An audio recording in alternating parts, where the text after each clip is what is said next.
Welcome into the DNVR Avalanche podcast presented by DraftKings Sportsbook, the number one rated sportsbook out there. I'm Nathan Rudolph, joined as always by AJ Hayfley. Today, officially, the NHL and the NHL Players Association, along with their Diversity Alliance, have announced that they have postponed NHL playoff games for 2 days.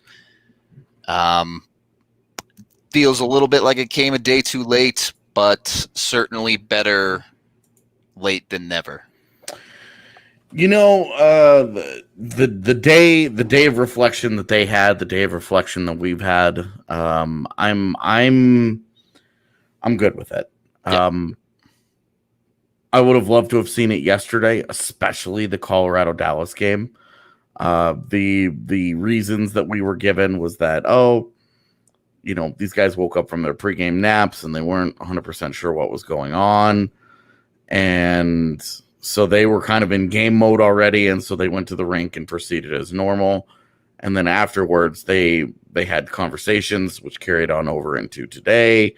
And then they all came together and decided that it was that they wanted to take a step back for a couple of days. I'm fine with it. I was frustrated last night for all of the reasons laid out.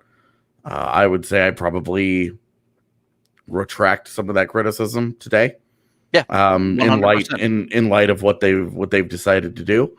I was frustrated with Landeskog after the game because he said that, he right after listening to his teammate sitting right next to him say, words get stale, we need action. And he pointed towards a changing environment based on more words. And I was frustrated by that.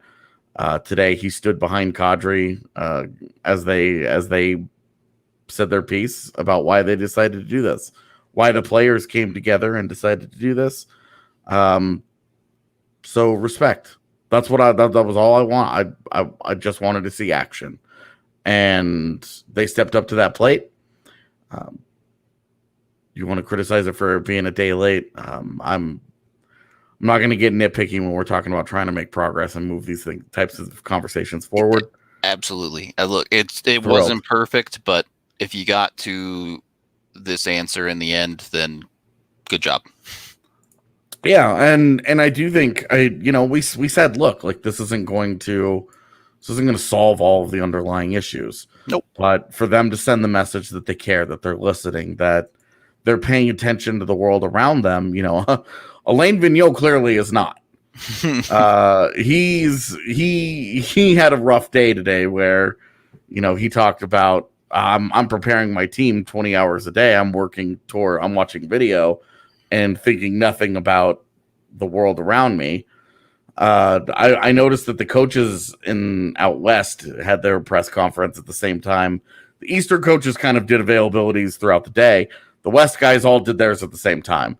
And all of them made sure to point out at some point that they were aware of what was going on in the world around them and not make the mistake that Vigneault did of admitting that he was oblivious to a certain completely oblivious to what was going on.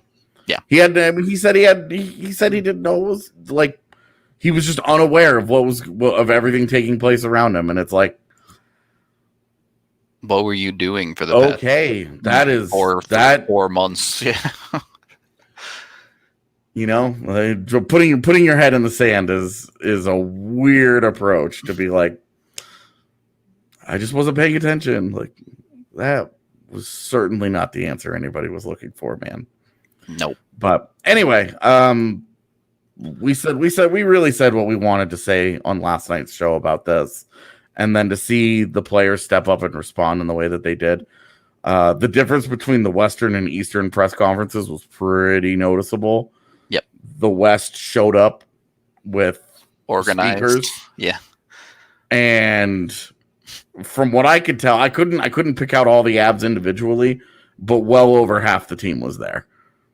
Especially when they left and all the guys who were off camera walked by and it was just a flood of people. And all of a sudden it was like, oh, there's all the Abs, basically. It was like a flood of Abs faces just walked by. Because you could see like 4 or 5 of them standing behind Kadri and Pelmar on camera, and then they walked by, and I don't know faces very well on the other teams, but there were a ton of guys there, and then the Eastern presser was 4 guys at a podium, 1 from each team. The Avs just different approaches. Do have 2 people of color on their team, which it doesn't sound great, but it's more than most NHL teams. Yeah. So good to see the support there. I kind of like AJ alluded to. I still stand by pretty much everything I said yesterday, but credit where credit's due that the NHL came around and got here. Yeah, and that honestly that the league, like they RF Dean from Mile High Sports had a great question where he said, does it send an extra emphasis of importance that you guys are doing this during the postseason? That you guys have made the sacrifices to go in the bubble to a bubble in an isolated environment to play playoff hockey, and now you guys are pushing pause on it to send this message. It was a great question and followed up with the kind of answer that you would hope, and that Jared Bednar gave, where he basically said we support our players, and I do think it adds emphasis to what we're trying to accomplish, that we pushed pause on this, that it's been a month since any of them have seen their families in person, and they delayed that a couple of extra days to send this message. And I just think it's good. Credit to Era for a great question. Yeah. And I as disappointed and frustrated as I was last night, I feel much better today about it. Seeing the league's response and how they've handled this and how they've stepped up to that plate. And the cynic in me has certain feelings about it, but at the end of the day, my timeline is irrelevant.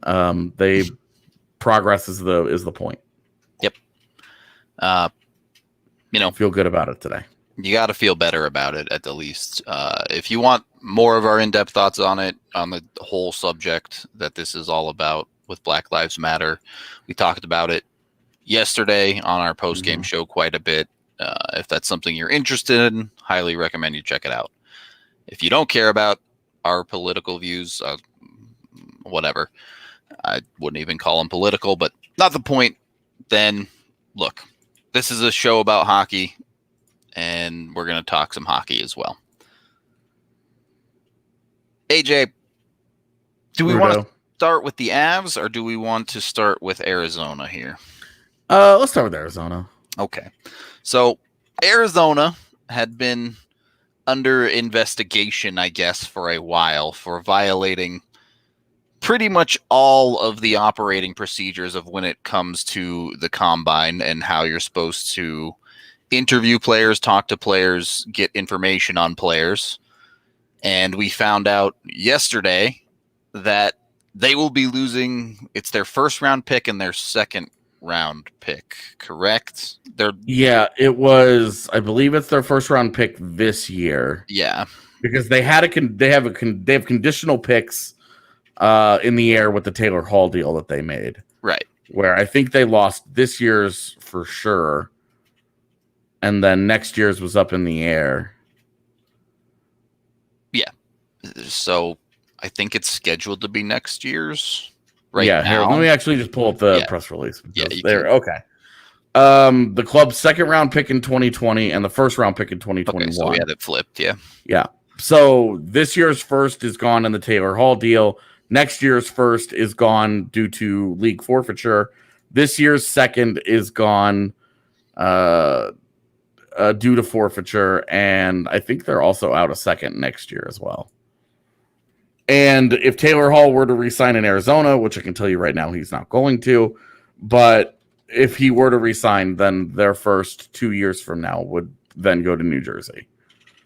So for a club that just got waxed in the first round of the playoffs as an 11 seed that wouldn't have made the regular playoffs, Yep. Going into the next two draft classes with they have no first, second, or third round pick this year, no first or third next year.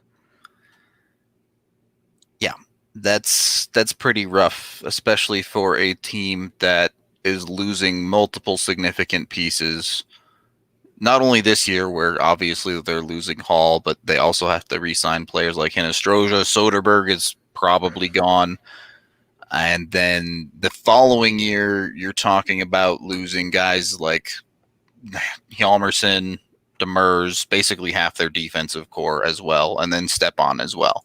Yeah. So this is a team that should be staring down the barrel of, I don't even know if I'd call it a rebuild, if more of just a continuation of a rebuild with random Taylor Hall and Phil Kessel thrown in the middle of it. Yeah, so it's never really felt like a rebuild because they're bottoming out. You know, they bottomed out a couple of years ago for the McDavid thing, where they ended up.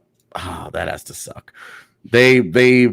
There are three franchise centers in that draft class, right? And they got the third one, who ended up being the not franchise center, and Dylan Strome. Yep.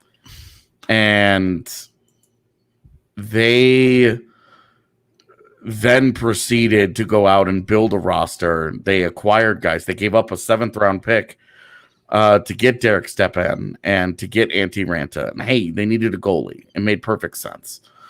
But they also, Jason Demers, 32 years old. Nicholas Hjalmarsson's 33. Alex Golgoski's 35. They went and they traded players and assets away to get these guys. Even Soderberg is 34. Right. Carl Soderberg. Multiple picks to get that guy. Phil Kessel. Derek Stepan. Like, yep. They gave up assets to go and build a roster whose average age is old.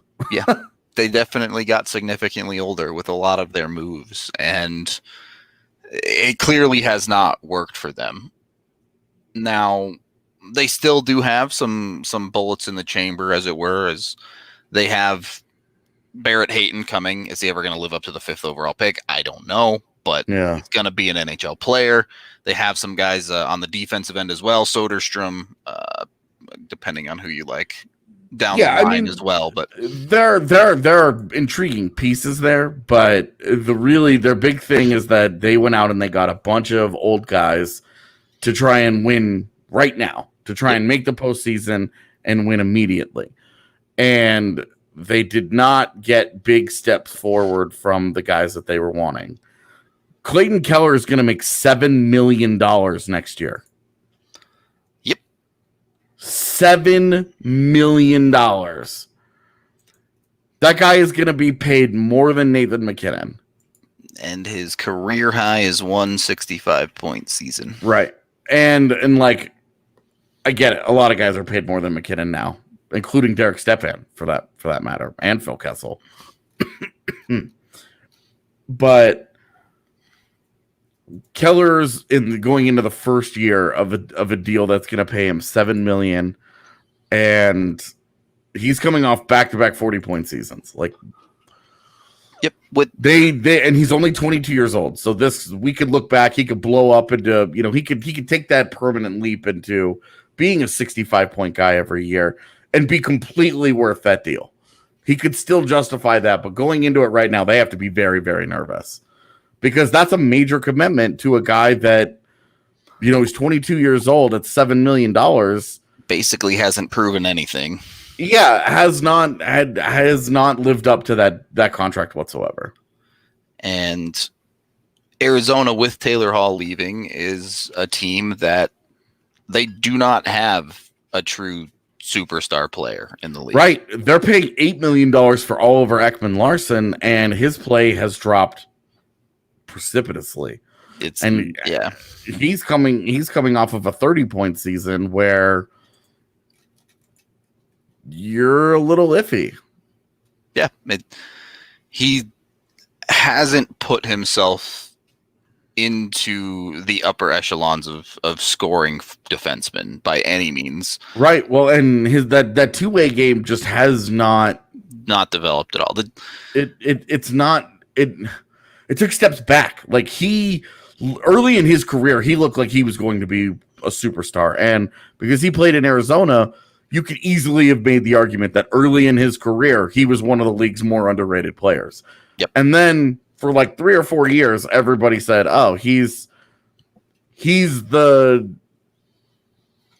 league's most underrated player. He turned into one of the league's most overrated players because he stopped playing at the level that made him the underrated player. Yeah.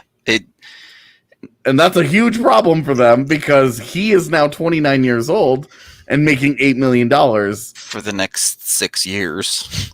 Yeah, for the foreseeable future. Like Jacob Chikrin at $4.6 million and 22 years old is amazing for them. If he can stay healthy, but yeah. Right. He's worth that. He's worth that money. He's worth that money easily. Yeah. And by the end of it, he'll probably be worth. There's a good chance he's worth more than that, maybe even a lot more than that. Yep. But you're looking at this is a team that is up against the cap. Eric Johnson making $6 million isn't really going to hurt the Avs that significantly because you're talking about him as Eric Johnson. Is he a $6 million player? No. But you could easily make the argument that he's a $4.5 million player. All right. So he's overpaid let's say he's overpaid by $2 million. Sure. But when you're not pushed up against the cap yet, and they will be, but the difference there, it's significant. Because they are deep into LTIR with the Marian Hossa stuff and the contracts that they've gone out and they've gotten. They're committed, and they're committed to this roster for at least another year. The Avs are not pushed up against the cap, and they're contending. Arizona is pushed up against the cap, and in a normal playoff season, they were a bottom 10 team in the NHL. Right. So... And that's with them getting world-class goaltending from both of their goalies. Like that's the part of it that blows my mind is that they were that bad. You drop in the goaltending that Arizona got on 25 NHL teams, and they all take massive steps forward. Yep, massive steps forward.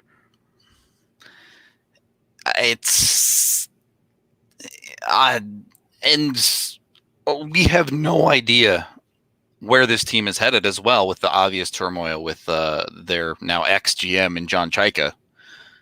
So who knows?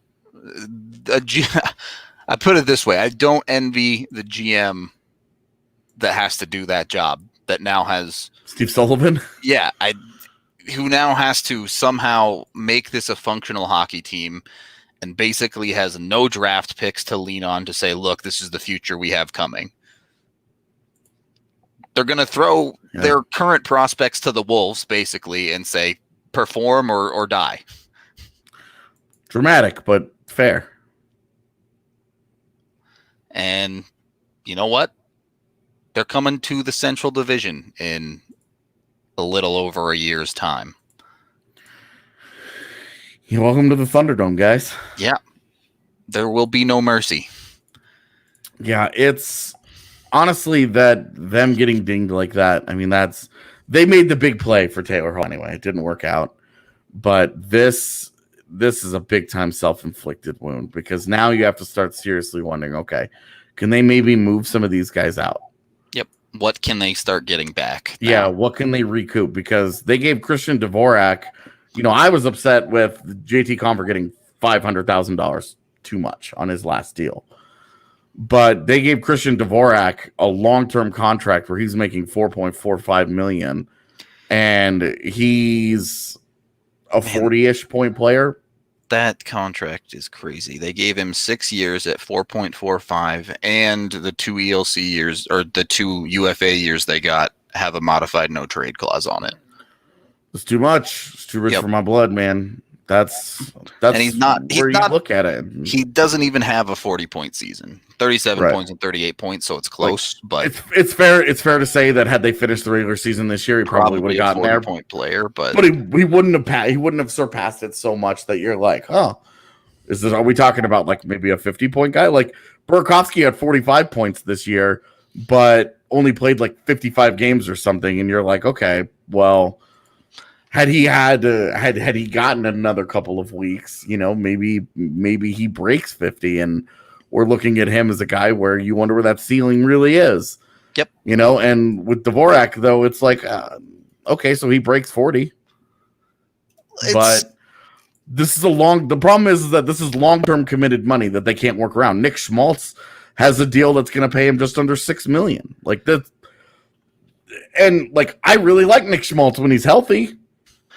The other side of this is I really struggle with Arizona's just system as a whole. They're a team that absolutely scores by committee. And I don't know what to make out of a lot of the numbers that their team has. Their leading scorer had 45 points this year. Yeah. And yeah, it was a shortened season, but Nathan McKinnon had more than double their leading scorer's points. Yeah. I mean, their leading scorer scored less than Colorado's second leading scorer. Yeah. Who is Cale Makar, by the way. Right. And you might have heard of him. But look, I mean, you go down, they had 2 players that scored 40 points this season. A couple more, it looks like they had 6. Yeah, 6 players that scored 30 points this season. So they are getting their scoring from the top to the bottom of the lineup pretty evenly or relatively evenly, but it's just not very much from anyone outside of Taylor Hall, who was only spent like 25, 27 games there, I think. Yeah. So 35 games, 27 points. My bad. The Coyotes are just in such a weird situation where I don't know how their team is built. I don't understand what the goal is. And I've been so critical of them for a long time for it, just because it didn't feel like they were moving forward. Yep. Like I was for them, like the move that they made to get the Jacob Chikrin pick. That was good stuff. Like they, take on salary, take on LTIR money and stuff like that. That was all good. I liked those moves. They weren't like big moves, but they were solid upgrades. But it's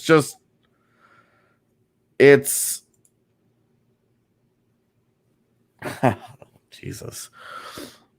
Them filling the defense full of 30-year-old dudes has just been like, okay, like you have no direction here. You're a dumpster for a bunch of teams trying to drop money somewhere. I've always said this about Chaika, and that he was a very good asset manager, but at a certain point you got to build a hockey team. Yeah, I would. That's a guy that you could put in the front office, and I think understood the value of, hey, get picks where you can get them. Yep.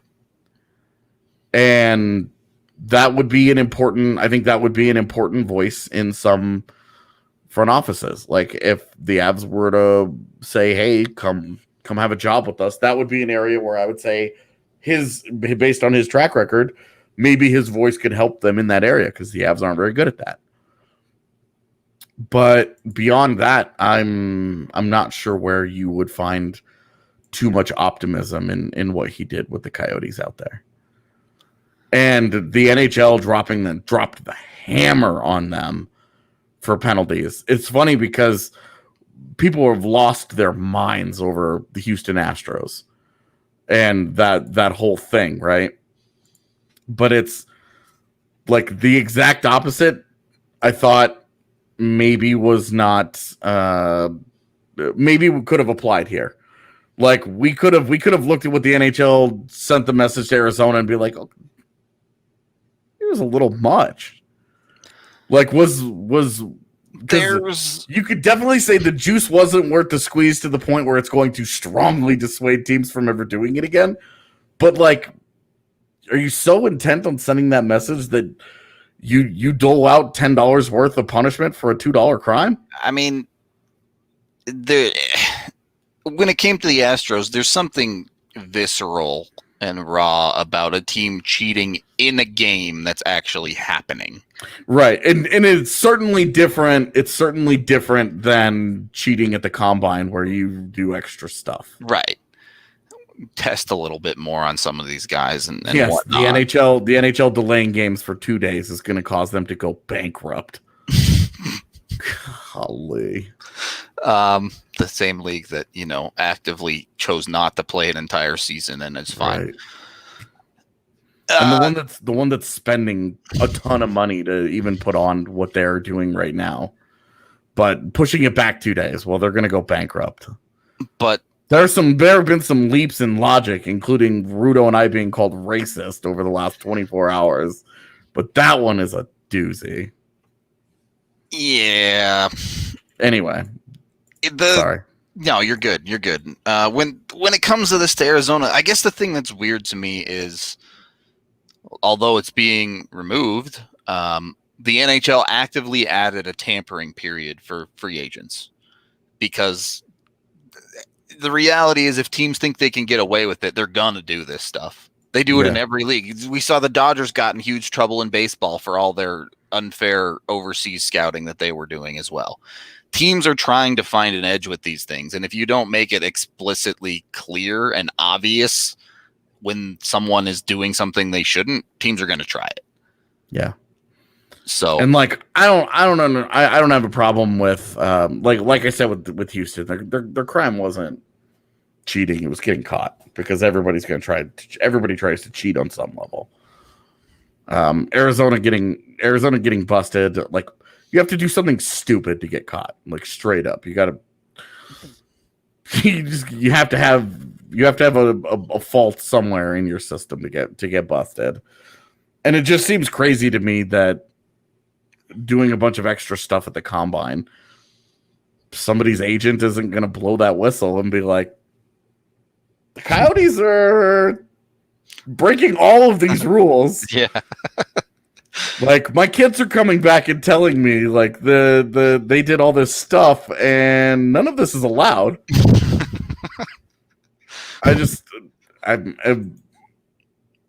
then the punishment I thought was just heavy-handed. Giving up a first-round pick is tough, man. Like, a first and a second-round pick, those are your two highest premium non-NHL player assets. Like, those are, because the second you use a first-round pick, it loses. It's like a used car; it loses value. Yep. Because all the teams around the league have different evaluations of the player that you pick. Like, Victor Soderstrom wouldn't have the same value as the 11th overall pick, because not everybody is going to view him as the best pick. Yeah, exactly. They're going to be somebody that says he's the 19th best player, and taking him at 11 is stupid.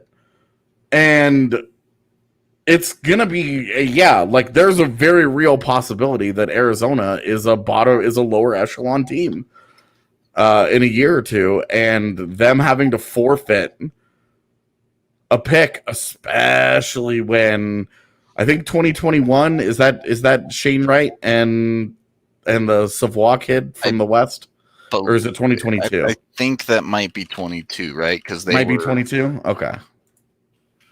Yeah, I think they are 22. Yeah, right. Because they were exceptional status. So, well, at least pseudo first of all, but yeah. But anyway, Shane Wright for sure. Like, yeah, they don't have a 2021 pick, and there's gonna be somebody dope at the top of that draft too. There's like always good players. Like, all of Finland is actually dope at the top of that draft. Yeah. Oh yeah, you have the is 2021 the ratty kids? Yep. So there you go. At least one of them. Yeah, I forget which one, but yeah. Yeah. Yes, one of the ratty kids is 2021. So, and it's a defense heavy draft, which is like, they could probably use that. Anyway, play stupid games, win stupid prizes, Arizona. That is that. We can take our break there. Time to acknowledge Breckenridge Brewery, the official beer of DNVR. I know it was flowing well last night. Maybe people in a bit of a panic, and then ultimately celebrating after that Avalanche game. you know what? Gotta keep the beer flowing to survive sometimes. But you can pick it up there. Obviously, 8 different Breck brews on tap, or you can head on down to the farmhouse in Littleton and get it straight from the source. Honestly, you can pick it up from your local liquor store as well. So use the Breck beer locator, go online to their website, and you can find any type of Breck beer you want near you. And of course, we have WGT Golf, the #1 golf app out there, and our gaming sponsor. 20 million people around the world play and love this game. We have 3 clubhouses set up. Go to dnvrgolf.com to download and search for DNVR3 to get in on my action. We have 3 different clubhouses that all play a tournament combined every single weekend. So you can get in on it. You can style on us. You can make us look bad. With all the Avalanche hockey, I straight up spaced playing the tournament last weekend. I won't lie to you. But I don't. I got tired of being embarrassed, so I only do the closest to the hole ones now. I can't play. I've given up on playing actual fake golf. I felt like the last tournament I played in, I finally started to figure out how to putt, and that's the people who know how to putt in that game are the people who are scoring. And it is funny because when we tweak the greens or we put the greens on certain settings, people lose their minds because they've learned how to putt on certain on things. A different speed, and then we change it, and it's like, what is happening? Yeah, and they're like, hold up. They get to green #1 and they hit the first putt, and it goes like 20 feet by, and it's like, wait a minute. They're like, all right, this is going to be a challenge. We're going to have to adjust this on future holes. It is funny to get that feedback on certain, and we have toned it down a lot in recent ones. Yeah, we don't want to do it every week, right? I definitely think we had the greens a little overtuned for a couple weeks there, but we had one of them where it was like literally we used the hardest holes and the hardest greens and the hardest hole placement and the hardest tee spot, and that one was intentional, totally. Yeah. Yes, that was it was like our annual like most brutal settings. Come and get wrecked by this. Yeah. So, WGT Golf, come play it with us. Yeah, it's always a blast. You can play plenty of people on there, challenge each other to one-on-one match play, stroke play, you name it. So, if you're a crazy person like Cygnus and you like putting on glass, let us know and we'll make the greens real hard. Second period of the DNVR Avalanche podcast. I don't really know if there's going to be a third period. This is a free form show. We're flying by the seat of our pants here. Yeah, I mean we had a 30-minute first period. I think it's fair to say we're into the third period. Sure, third period. Why not? We just forgot the buzzer. There you go. Just played 2 periods back to back. No problem. Yeah. Avs, obviously. Other things going on in the NHL right now. No update on Nikita Zadorov. Nathan McKinnon wearing his hat at the presser today again. Yeah, he's been wearing his hat a lot, hasn't he? I know it's been pretty funny to watch. Just you gotta appreciate Big Z and McKinnon and the budding friendship that they seem to have. Squad. Yeah, certainly. I mean. Look, if I'm picking someone on the Avs when it comes to fashion, it's probably Z. Oh, definitely. I'm not a huge fan of the tight ankle showing pants personally, but I've never known what's hip in fashion, so maybe Z knows better than me. Yeah, well, and the no sock thing that seems to be popular. I don't get that. I rarely wear socks, but that's not a fashion thing. That's an I'm extremely lazy thing. I mean, all right, that's fair enough. But I don't know. I'm not going to pretend like I know anything in the realm of fashion. The point we're getting to here is did not play in the third period at all in Game 3. He was on the bench, but did not step on the ice. We talked about it a little bit in our post-game show, but I wanted to dive a little bit deeper into the conversation of Kevin Connauton's going to play. We've established that he was the 7th D, now is the 6th, if not the 5th D, if Zadorov is hurt. Yeah. But that other spot has a lot of competition for it. You have Mark Barberio, who played in the regular season, a veteran that the Avs have leaned on in the past. You have Connor Timmins, who also got NHL games this season. Of the prospects, which is, I guess, really just him and Bowen Byram, Timmins is probably the more NHL-ready one today. Yeah. Byram is Byram. He's a 4th overall pick. You know he has high-end talent. Do you just throw him in there and give it a shot? Of course, you also have Anton Lindholm as well, which is sort of another AHL. Don't do that. Veteran. Anton Lindholm seems like the one that makes the least sense, particularly because one of the Avs' biggest defensive struggles has been puck management and getting it out of their own zone, and Lindholm is not good at that. Yeah, definitely. So if you're looking to solve problems by putting in a player that can do a certain skill, you have to think it's probably Timmins. Yeah, so this is where I mentioned this last night. Why I would go bold and I would go with Byram, because he's a bolt of lightning. Sure, he is not somebody. He's got the kind of skating ability and the kind of puck handling ability and he's got the kind of shot and creativity and vision and passing and all the offensive traits that pop. Where I would roll the dice. He's the type of player that even if he makes a rookie mistake, there's a play in him that can make up for it. Exactly. And that's where I don't see, if they went with Barberio, I would not. Okay, fine. Like I get it. You guys are going with experience. If they went with Timmins, okay, he's your most NHL ready of those guys. And Timmins is, he's such a smart player that I think you could probably put him in this environment and he'd be okay. I think it'd be very easy to give him the direction of just get pucks out, kid. Yeah, well, and I would say play your game. Like don't be afraid to be aggressive when you see an opportunity. Make the smart reads that you're capable of making. Absolutely. He's such a high IQ player. There's a reason that I compare him stylistically with a guy like Ryan Suter, where doesn't have the best feet. Rex messing with your green screen is my favorite. Yeah, he's done it a couple times. It's killing me, man. Every time he just pops in. Up it's so funny.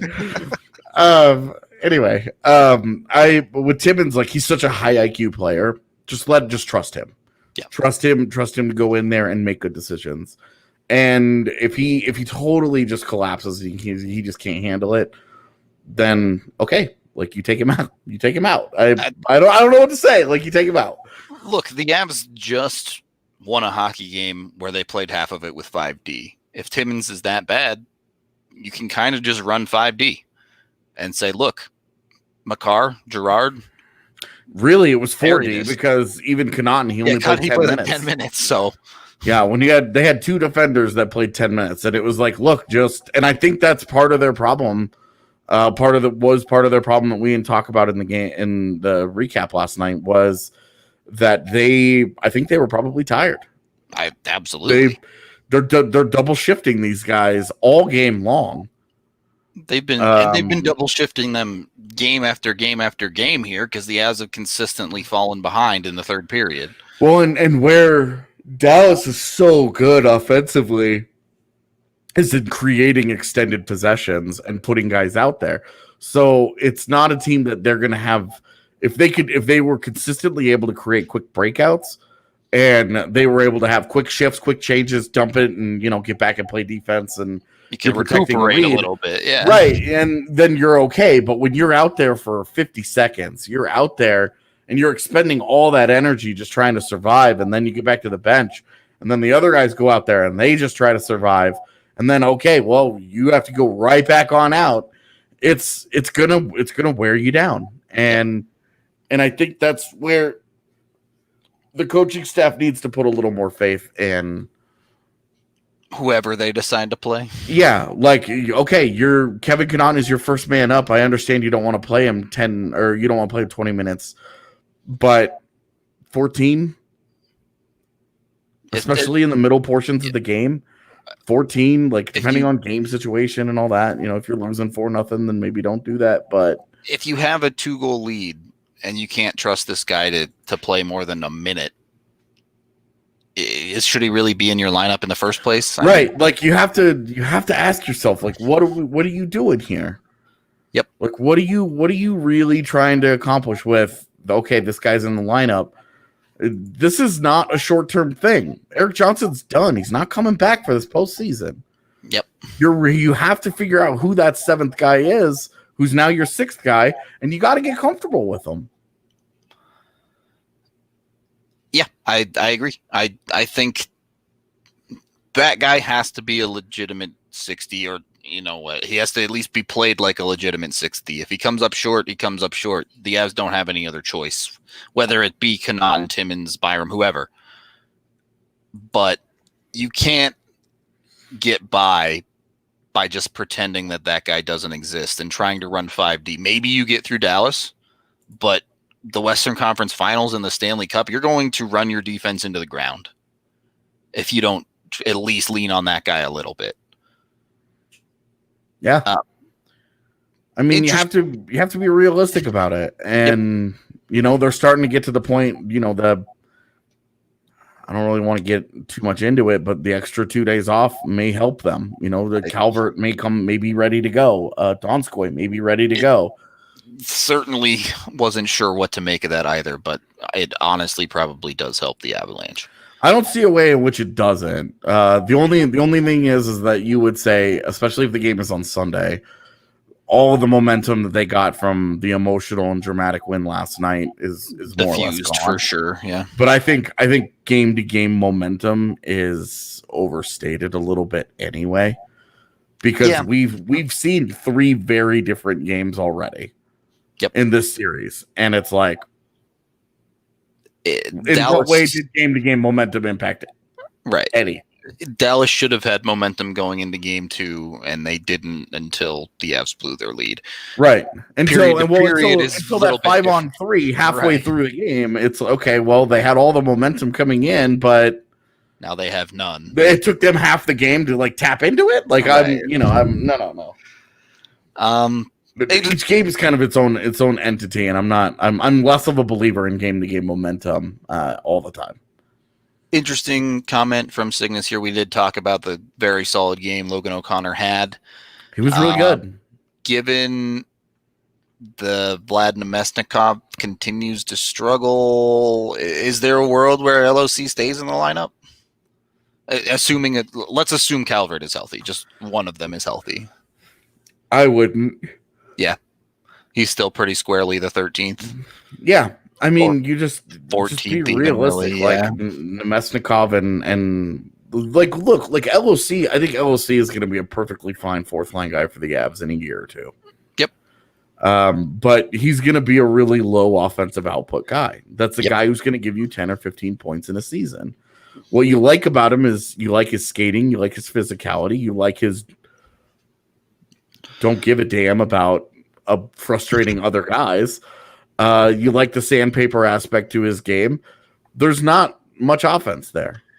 A lot of his AHL offense comes from outskating bad defenders and scoring on breakaways and things. At the not NHL going to happen level, in the NHL. He's very much an energy player. You're not going to ask him to lean on his skill. Puck battles are something that he's going to engage in, but probably not win a lot of the time. Mm-hmm. And so you're running him. Look, his ceiling, I think, is basically Belmar, and I know he plays on the wing. It's wing Belmar. Right, exactly. So and you know what, Belmar had a career year this year and put up insane offensive numbers, so maybe that's not the best comparison right now today, but he's not going to be someone that even on Denim Daddy levels. Matt Calvert is going to be a significantly more impactful player than Logan O'Connor is. Yeah. Unless something develops in his game over the next couple of years, but he's certainly not that player yet. Yeah. So yeah, and you just have to be honest. Like the offensive upside with LOC just isn't really there, and you're buying it on any of those guys. Calvert, Donskoy, Nemestikov. You're buying that they've all been productive NHL players in their careers. all have hit the 30-point mark, if not higher. Yeah, and like LOC is going to find an NHL job at some point, in probably in Colorado, but if not, certainly somewhere else. But and it's going to be what they have in Matt Nieto right now. Honestly, yeah, it's going to be a very limited role niche. player all the way. He has his thing that he does, probably PKs a bit. Yep. And plays his 10, 12 minutes a night on a fourth line. Yeah. So I think that's realistic, and I think it speaks to the Avs' depth that he's not playing on their fourth line already, which is a good thing. That the Avs can afford to put skill guys all the way through their lineup. Yeah, and it sucks because like with Timmins and Byram, you have the future there. But with the forwards, you have easier plug and play depth with guys like LOC. Yep. Around, and even, I mean, they're already down a forward. Like they're a couple into their depth to get to a guy like LOC. It's not their 13th guy. Yeah. So, and he should always get the nod over Sheldon Dries. Like he should always. I agree with that. But that nod becomes an interesting conversation when you start talking about where does Martin Kaut fit, where do Shane Bowers fit. That's an off-season conversation, right, exactly, because Kaut's not here, and right. Whatever. In what the 1 month or whatever we end up having of off season, it's another topic that we can get to. Yeah. Well, and that's why I got a DM from somebody today saying I'm so excited for the off season. It's like chances are it's a pretty quiet off season for the Avs. Outside of the one top six forward that they definitely still need to add. That might be the only big move they make. And then they let everybody else go. I think they're either dropping a bomb or basically doing nothing. I would agree. There's no half measure that makes a lot of sense for them. Yep. Unless it's a 1 year buy low, like a Granlund type thing. Sure. That's the only half measure that would make sense, because it's cheap upside. And even someone like Granlund, you're buying on the player that he's already been at one point. Yeah, somebody that you've seen relatively recently too. Yep, within the last few years. So yeah, it's certainly an interesting time. The Avs, I tell you what, I don't think they can afford any more injuries. You never know what happens, but. Yeah, it does not. It definitely doesn't feel good. They're already pushing the envelope with EJ out, Grubauer out indefinitely. We still don't really know what's ailing Calvert or Donskoy. Yeah. And then Zadorov as well. Who knows at this point? So you start losing more players, and you're talking about playing people with no NHL experience. Yeah. And it's where you get into Timmins versus Lindholm. Your unknown quantity with very, very limited upside, and then you're talking about the stab in the dark, the guy that you believe is going to be a quality NHL player for you in the near future. For me, if Z can't go, and the extra 2 days should really, really help him the most, given what Bednar said post game. That he felt good about Z playing on Friday. If they don't play again until Sunday, we're not entirely sure yet, but if they don't play again until Sunday, I would expect Z to play, and this whole conversation is irrelevant. But like, if you can't be that afraid to play Connor Timmins, you just can't be. If you actually are serious about him being part of your NHL team next year, you can't be that afraid to play him right now. Next NHL season is like 3 months away. What's going to change? Like, Come on. If you're potentially down 2 defenders and you still won't play him, You can't say that you're serious about him. How does he go from 9th D to 6th D over this offseason? Right. And but Byram is a completely different convert. He has a lot of other considerations just because he can't play in the NHL or the AHL. Whereas Timmins you can always just send him down, and the whole, he plays 20 minutes a night down in the AHL, and then that never happens, and we don't see him. And Byram also, the 9-game rule comes into play. Well, yeah. I mean, if I would play Byram against Dallas if they are missing 2 defenders, and if it goes well. I know you would, but we had this exact conversation with Martin Kaut too, and the Avs made it pretty clear that they were saving Martin Kaut's contract. So, which great, but Byram has 0 games played. He's got 9 to go, so I would at least give him the 9 if it came down to it. Well, I mean, I would at least give him 1 and see how it goes, and then go from there. And Fair if enough. he earns another, then you work your way to 9. Playing him 1 doesn't mean you commit to 9.